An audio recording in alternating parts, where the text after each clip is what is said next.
Վահե Մելիքսեթյանի հիմնադրամի կողմից կազմակերպված կիսամարաթոնն է Վանաձորում։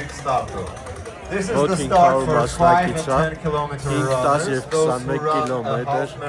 պետք է վազել մեր մասնակիցները։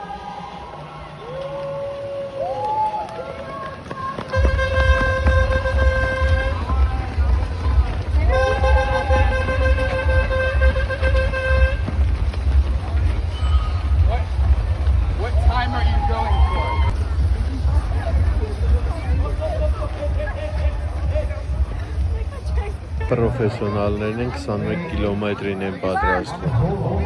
4, 3, 2, 1, ստարտ! Եկեք Վանաձոր և ձեր հետաքրքիր ու լավ ժամանակ անցկացրեք մեր քաղաքում։